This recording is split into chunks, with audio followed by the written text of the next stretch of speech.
Halo Bray, kembali lagi di Gaptek.id dan selamat datang di Gaptek News. Seperti biasa, kalau gue udah bikin Gaptek News, itu tandanya akan ada beberapa highlight berita mengenai hardware teknologi yang menurut gue menarik tapi nggak tahu kalau menurut lo.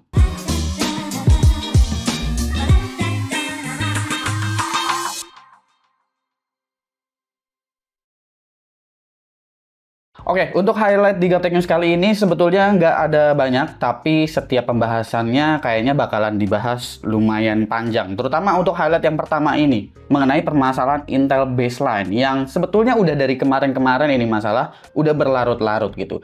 Jadi konteksnya nih ya, untuk si Intel ini, khususnya untuk 13900K, 14900K, mungkin 12900K juga kena, itu ada yang mengalami crash lah, secara random crashnya. Yang dimana indikasinya itu adalah karena dia menggunakan spesifikasi yang kata Intel itu adalah di atas spesifikasinya, yang berarti power limitnya di unlock atau nggak menggunakan spesifikasi standar dari Intel. Cuma muncul permasalahan-permasalahan baru, yaitu adalah soal profile Intel Baseline ini yang setiap vendor motherboard itu ternyata Intel Baseline profilnya itu beda-beda. Kayak Asus itu dia pakai power limit 2 masih di 253 watt, power limit satunya aja yang 125, tapi untuk voltasenya ICC Max-nya itu udah disesuaikan. Nah, untuk Gigabyte itu dia punya power limit 2 lebih rendah, bahkan di 188 watt.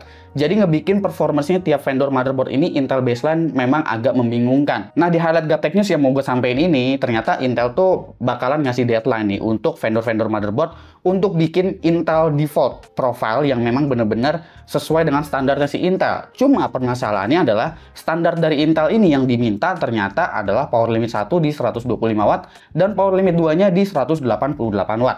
Seperti apa yang dilakukan oleh Gigabyte sebetulnya. Tapi sebetulnya angka 188 watt ini sebetulnya masih ada di bawah standar spesifikasi untuk beberapa CPU. Contohnya seperti Core i9 13900K yang harusnya punya power limit di 253 watt. Sementara Core i9 14900K juga punya power limit yang kurang lebih mirip-mirip seperti Core i9 13900K. Jadi kalau misalkan power limit 2-nya itu diturunin menjadi 188 watt dalam konteks biar CPU-nya jalan stabil, ini tentu akan mengurangi performance yang cukup jauh untuk Core i9 13900K atau 14900K. Jadi di sini kesannya seakan-akan seperti kalian beli motherboard seri Z, tapi Intel justru malah menghimbau kalian untuk ngejalanin prosesor lebih pelan. Padahal tujuan kalian beli CPU dengan seri K, tujuan kalian beli motherboard dengan chipset Z, itu kan pastinya pengen mendapatkan extra performance. CPU K itu bisa di-unlock, nggak cuma power limitnya aja yang bisa di-unlimited, tapi juga bisa melakukan overclocking. Chipset Z pun kurang lebih seperti itu. By default memang rata-rata dia dikasih preset yang memang udah dilepas power limitnya misalnya, atau langsung power limit satunya dijalankan sesuai dengan turbonya atau power limit 2-nya. Dan kalau justru Intel malah menghimbau untuk berjalan lebih pelan, ini tentu statement yang aneh menurut gua. Intinya Intel di sini udah ngasih deadline untuk vendor motherboardnya sebelum akhir Mei. Masalahnya standar dari Intelnya ini cukup membingungkan, di mana vendor motherboard itu udah sempat bikin Intel Baseline, contohnya kayak Asus yang ngasih PL1 dan PL2 sesuai dengan standar spesifikasi yang tertera di situsnya Intel atau di datasheet dari CPU-nya, misalnya PL2-nya di 253 watt gitu ya. Tapi ternyata default yang Intel maksud adalah 188 watt amannya, dan itu yang dianggap sama Intel. Gimana ya? Oke lah kalau misalkan kalian menggunakan motherboard chipset B gitu ya, ya by default tolong dijalankan dengan power yang lebih rendah dan juga preset-preset lainnya. Karena ini perkaranya bukan cuma di power limitnya aja sih sebetulnya, tapi ada di bagian V-Core juga, ada di bagian ICC Max juga, AC/DC dan lain-lain. Kayak gitu-gitunya juga itu sebetulnya ada standarnya lah sekarang dari Intel. Gue juga pengguna Core i9 14900K, seperti yang kalian tahu testbed gue juga sama ya, pakai Z790. Tapi jujur aja gue nggak mengalami problem yang dikatakan orang-orang di internet gitu soal adanya crash tiba-tiba dan segala macam. Nah, kalian sendiri ada yang pakai Intel dengan Core i9 129K, 139K atau 149K gitu, atau mungkin Core i7 14700K karena powernya gede juga? Coba komen di bawah ya, kalian sempat ngalamin masalah ini apa enggak? Karena kalau gue pribadi sih, di testbed gue nggak mengalami permasalahan yang memang sedang happening di luar saat ini. Biasanya tuh di Indonesia tuh nggak pernah ada masalah. Kayak RTX 4090 aja kemarin soal power connector di Indonesia nggak ada satupun masalahnya. Apa karena penggunanya saking dikitnya ya? Kita lanjut aja deh ke highlight berikutnya. Ini dari Apple ya, yang baru aja merilis beberapa rangkaian iPad terbaru mereka. Tapi yang pengen gue highlight di sini sebetulnya yang menarik adalah soal chipset terbaru mereka, yaitu adalah Apple M4. Chipset ini kelihatannya memiliki improvement besar di area GPU dan juga Neural Engine-nya. Pada Apple event kemarin, M4 ini langsung disematkan pada device iPad terbaru mereka. Apple juga menyebutkan bahwa GPU-nya ini meningkat 4 kali lipat dari M2. GPU ini juga memiliki dukungan mesh shading dan ray tracing, sementara CPU-nya improve di angka sekitar 50%. Yang menarik ini sebetulnya adalah Neural Engine-nya ya. Bahkan Apple juga sempat menyinggung ketika kompetitor-kompetitornya Apple ini baru masukin yang namanya NPU. Kalau di Apple itu namanya Neural Engine, itu sama NPU juga gitu. Apple tuh sebenarnya udah pakai Neural Engine ini cukup lama gitu, dan trennya akhirnya mulai diikuti sama produsen-produsen lain. Dan kali ini mereka juga memiliki Neural Engine yang diklaim terkencang ya saat ini dengan 38 TOPS. Ini hanya untuk Neural Engine-nya aja. FYI, untuk Intel Core Ultra Series itu NPU-nya ada di sekitar 11 TOPS gitu ya. Dan untuk AMD Ryzen 7000 series, 8000 series yang ada di laptop yang udah ada NPU-nya atau si XDNA-nya itu ada di sekitar 16 TOPS.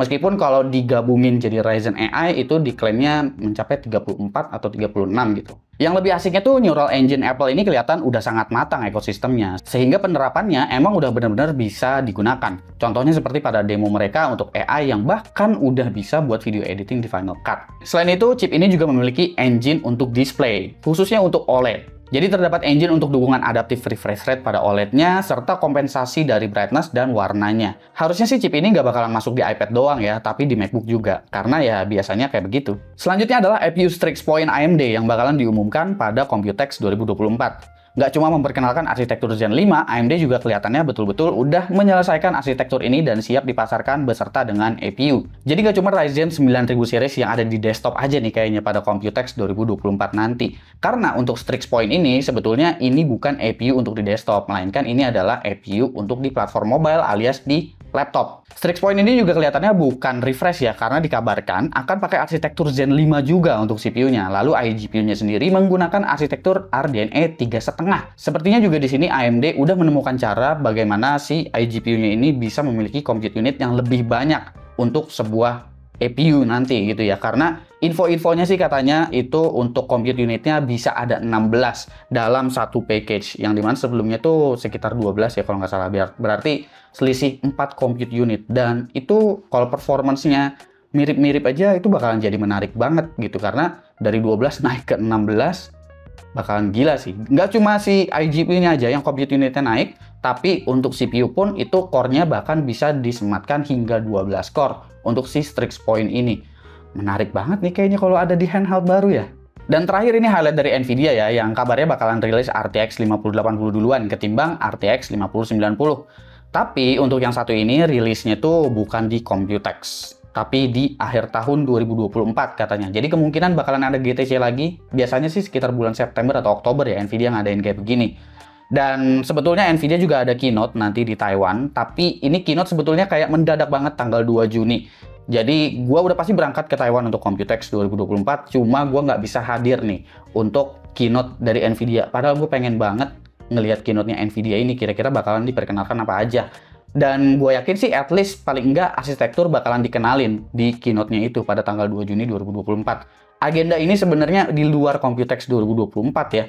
Tapi sebetulnya penasaran aja gitu, karena gue udah terlanjur ngebeli tiket berangkat itu tanggal 2, pas banget. Jadi bakalan bentrok, gue bener-bener baru nyampe, acaranya udah mulai. Jadi ya selebihnya untuk keynote AMD gue masih bisa cover, keynote Intel gue masih agak-agak tentatif nih untuk keynote-nya Intel, karena keynote Intel tuh waktunya, tanggalnya itu udah berbarengan dengan eksibisinya. Dimana eksibisinya itu start di tanggal 4, dan gue udah harus mulai cover untuk produk-produk terbaru yang memang udah ada di booth gitu. Jadi kayaknya untuk keynote AMD bakalan di cover, Intel masih tentatif, Nvidia ini udah pasti gue nggak bisa. Cuma doain aja lah untuk Computex 2024, semoga perjalanan gue lancar nanti di sana, liputan gue lancar nanti di sana ya, dan semoga bisa memberikan informasi yang menarik-menarik buat kalian, khususnya untuk produk-produk baru. Sebenarnya sih gue pengen banget untuk ngecover semuanya ya di Computex 2024 nanti, tapi kan waktunya terbatas, tenaganya juga terbatas, jadi ya kemungkinan cuma beberapa brand aja yang bisa gua cover di Computex 2024 nanti. Oke, kurang lebih segitu ya untuk Gaptek News yang bisa gue sampaikan highlightnya kali ini. Kira-kira menurut kalian, highlight mana nih yang paling menarik dan mana yang paling kalian tunggu? Coba komen di bawah dan kasih pendapat kalian masing-masing. Jangan lupa subscribe, gue Suki, dan seperti biasa, sampai jumpa di lain kesempatan.